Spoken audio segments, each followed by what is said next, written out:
बांग्लादेश में जो हिंदुओं पर अत्याचार हो रहे हैं उस पर भी हम लंबी बहस हम लगातार कर रहे हैं, और वहां पर एक जो एक्सपर्ट हैं, उन्होंने, रक्षा विशेषज्ञ हैं, उन्होंने ये कहा कि भाई क्या कर रहे हैं हिंदू संगठन, अगर आप अपने आप को कहते हैं तो आप स्ट्रांगली आप आवाज तो उठाइए, आपकी आवाज आप लोग सुने तो कम से कम। ठीक है, हमारे जरिए भी, हम तो लगातार इस प्लेटफॉर्म के जरिए कह ही रहे हैं कि साहब अगर हिंदुओं पर अत्याचार बांग्लादेश में हो रहे हैं, कनाडा में हो रहे हैं, तो आप जैसे साधु संत हैं, हिंदू संगठन है, विश्व हिंदू परिषद है, बजरंग दल है, ये सब कहाँ हैं? नहीं, बिल्कुल, जब समय समय पर हम लोग आगे आते रहते हैं, जैसे आचार्य लंकेश ने कहा कि जब ऐसी स्थिति आती है तो हमारे ही लोग, हमारे, मैं दूसरे समुदाय की बात ही नहीं कह रही हूँ, हिंदू लोग ही जो अपने आप को सेक्युलर बताते हैं, वही आड़े आते हैं। नहीं, बिल्कुल ठीक है, आगे आना चाहिए, क्योंकि यहाँ पर हिजबुल्लाह का चीफ नसरुल्लाह मारा जाता है, तो नसरुल्लाह की मौत पर मातम मनाने के लिए सड़कों पर उतर जाते हैं सैकड़ों लोग, रैली करते हैं, मातम मनाते हैं, धमकी देते हैं हर घर से नसरुल्लाह निकलने की। और यहाँ पर हिंदुओं पर अत्याचार हो रहा है। बांग्लादेश में 2000 से ज़्यादा घटनाएं हो चुकी हैं, वहाँ हिंदू महिलाओं के साथ बलात्कार, गैंगरेप, मर्डर तक हो रहा है। वहाँ पर हिंदू सड़कों पर उतरे हुए हैं, चटगांव में 30,000 की संख्या में। उनके समर्थन में ही चलिए कि एक तस्वीर तो दिखती है ना कि हाँ इतनी संख्या में यहाँ पर भी हैं कि हम उतरे हैं।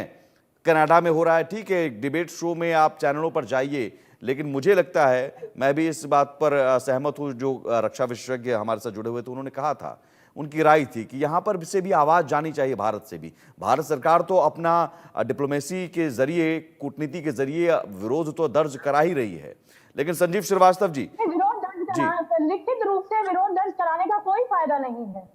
सिर्फ एक विरोध दर्ज कराने से कुछ नहीं होगा। आप क्या चाहती हैं, क्या चाहती है, क्या हो जाए? इसमें सरकार को एक्शन लेना चाहिए। क्या एक्शन लेना चाहिए सर? सरकार को एक्शन लेना चाहिए कि अपने यहाँ से एक टीम बना करके वहां पर भेजनी चाहिए, जो देखे वहां पर क्या हो रहा, और कुछ इस पर कड़ा एक्शन लेकर के जो देश में ये विरोधी, जो हिंदू विरोधी चीजें हो रही हैं, और जो खालिस्तानी समर्थक हैं या खालिस्तानी आतंकवादी हैं, उन्हें देखते ही गोली मारने का आदेश देना चाहिए।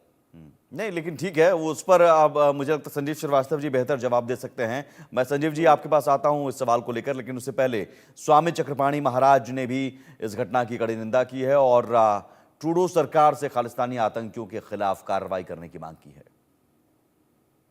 कनाडा में जिस प्रकार से खालिस्तानी आतंकियों ने मंदिर में घुस करके हमला किया है, ये अपने आप में निश्चित रूप से वो वीडियो, ये कारनामे जो है, जो देश और दुनिया के सामने आए हैं, इससे स्पष्ट हो चुका है कि जैसे इस्लामिक आतंकियों का अड्डा पाकिस्तान है, बांग्लादेश है, उसी प्रकार से खालिस्तानी आतंकियों का अड्डा कनाडा हो चुका है। ट्रूडो सरकार ने जिस प्रकार से इसकी निंदा की है, निंदा की आवश्यकता नहीं, कार्रवाई की आवश्यकता है। वहाँ के प्रधानमंत्री ट्रूडो जो बार बार बेवजह भारत पे अनर्गल प्रलाप करते हैं, उनसे मेरा निवेदन है कि वहाँ से खालिस्तानियों पे कार्रवाई करिए, वहाँ के खालिस्तानियों को वहाँ से खदेड़िए, वरना जो शांति प्रिय देश कनाडा है वो आतंकियों का देश हो चुका है इस समय वर्तमान में। और यही परिणाम है, इसी का परिणाम है कि मंदिरों में हमले हो रहे हैं, सरेआम मंदिरों में घुस करके और इस तरह से हमले किए जा रहे हैं। संजीव श्रीवास्तव जी, नाराजगी से काम नहीं चलेगी, निंदा करने से काम नहीं चलेगा, तो आगे फिर क्या?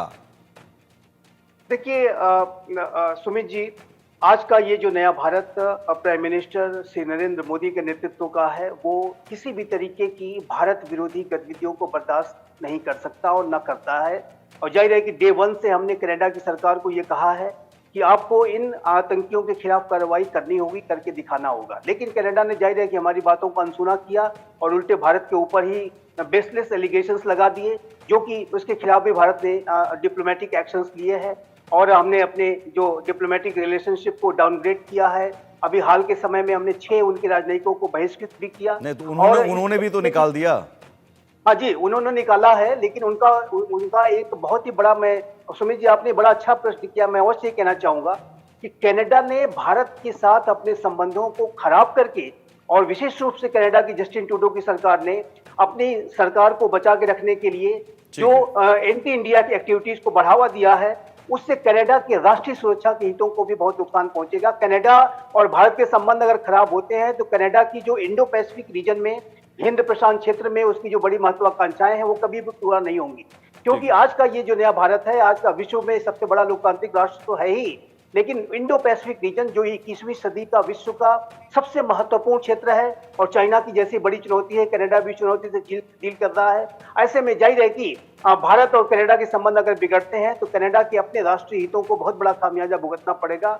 और मेरा मानना है सुमित जी, मैं अंत में ये कहूंगा कि कनाडा की जनता और कनाडा में जो हमारे सिख भाई बहन हैं, जो हमारे हिंदू भाई बहन हैं, सभी इस बात को देख रहे हैं और अगले चुनाव में कनाडा की जस्टिन ट्रूडो की सरकार को वो सत्ता से बाहर करने जा रहे हैं। शायद यही डर है ट्रूडो को, डर है कि सत्ता न चली जाए। इसी बौखलाहट में, इसी डर में इस तरह खालिस्तानियों को समर्थन दे रहे हैं, उन्हें उत्पात मचाने की छूट दे रहे हैं, लेकिन ये उल्टे उन पर भारी पड़ने वाला है। अब वही मैंने कहा ना, विनाश काले विपरीत बुद्धि, तो शायद ये विपरीत बुद्धि का काम है। लेकिन फिर भी भारत अपना काम करेगा। भारत सरकार मजबूती से इस घटना के खिलाफ अपना पक्ष रख रही है।